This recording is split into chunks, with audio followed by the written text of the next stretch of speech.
उत्तर प्रदेश में कानपुर लखनऊ एक्सप्रेसवे के उद्घाटन को सिर्फ 20 दिन गुजरे हैं, लेकिन अभी तक करीब 5 बार एक्सप्रेसवे धंस चुका है। इस एक्सप्रेसवे को बनाने में सरकार ने 4,200 करोड़ रुपए खर्च किए, जिस पर चलने के लिए सभी से टोल भी ज्यादा देना पड़ता है।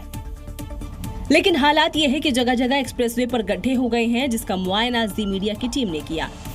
हमें इस दौरान 25 जगह जो लखनऊ कानपुर एक्सप्रेसवे है, कानपुर से लखनऊ को जाने वाली लेन में जर्क मिला। इसके साथ साथ 2 ऐसी जगह हैं जहां पर मेजर रिपेयरिंग का काम अभी भी चल रहा है। इन तस्वीरों को देखिए, एक्सप्रेसवे का एक हिस्सा खुदा पड़ा है, जिस पर मरम्मत का काम चल रहा है।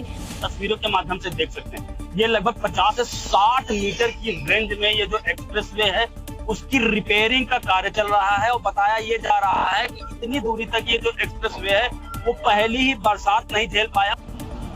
ये उस एक्सप्रेसवे का हाल है जिसको बनाने में सरकार ने 4200 करोड़ रुपए खर्च किए हैं।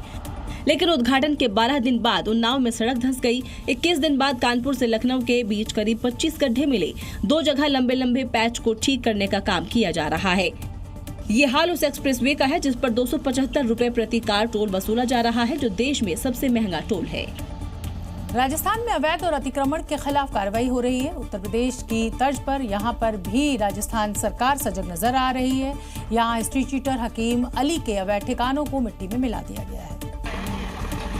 और ये सिर्फ ट्रेलर है, क्योंकि आने वाले दिनों में पूरी पिक्चर दिखाई देगी। जब अल्टीमेटम खत्म होगा तो उन अवैध ठिकानों पर बाहुबली गरजेगा। लेकिन हिस्ट्री शीटर के आशियाने पर देखिए कैसे बुलडोजर चोट कर रहा है। घर की ऊंची दीवारें जमींदोज हो रही हैं। अवैध आशियाने के साथ ही व्यावसायिक जगहों पर किए अतिक्रमण को भी हटाया गया। तस्वीरों में देखिए कैसे टीन शेड के जरिए बड़ी जमीन पर कब्जा कर लिया, लेकिन उसे भी नेस्तनाबूद कर दिया। इस बुलडोजर कार्रवाई को अंजाम देने के लिए प्रशासन की टीम के साथ ही बड़ी तादाद में पुलिस भी तैनात थी, ताकि हालात बिगड़ने पर तुरंत एक्शन लिया जा सके। दरअसल जिले में अपराधियों के अवैध ठिकानों को चिन्हित किया गया है और सबको अतिक्रमण हटाने का डेडलाइन दी गई है, जिसके बाद पूरा होने पर अतिक्रमण नहीं हटेगा तो फिर प्रशासन का बुलडोजर गरजेगा।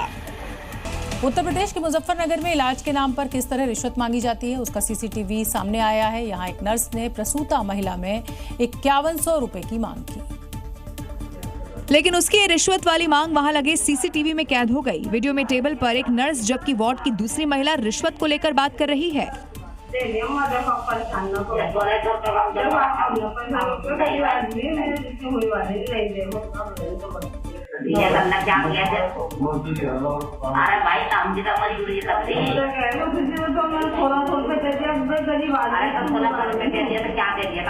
इसके बाद मरीज के परिजन नर्स की टेबल पर एक के बाद एक रुपए रखते हुए चले जाते हैं और नर्स पैसों को इकट्ठा करते हुए दिखाई दे रही है। इसके बाद नर्स जेब से पैसों को गिनकर कुछ पैसे दूसरी महिला को दे देती है और कुछ कहती हुई भी नजर आ रही है। सीसीटीवी सामने आने पर अब कार्रवाई हुई। हमने उसको नर्स को स्थानांतरित कर दिया सिसोली के लिए और साथ ही उस पर 2 लोगों की टीम गठित की है, जो हमें 2 दिन में उसकी जानकारी देगी। क्योंकि उत्तर प्रदेश में भ्रष्टाचार और रिश्वतखोरी पर 0 टॉलरेंस है।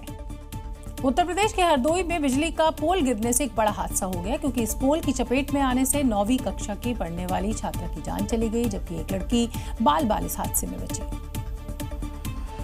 तस्वीरों में देखिए 2 लड़कियां एक साथ आती हुई नजर आ रही हैं। उनके पीछे एक साइकिल सवार व्यक्ति भी चल रहा है, लेकिन जैसे ही कुछ कदम आगे बढ़ती हैं, दोनों की नजर बिजली के गिरते पोल पर जाती है। एक लड़की खुद को बचाने के लिए दौड़ती है, जबकि दूसरी लड़की खुद को नहीं बचा पाती, क्योंकि सिर्फ 5 सेकंड में उसके ऊपर मौत का पोल टूटकर गिर पड़ा।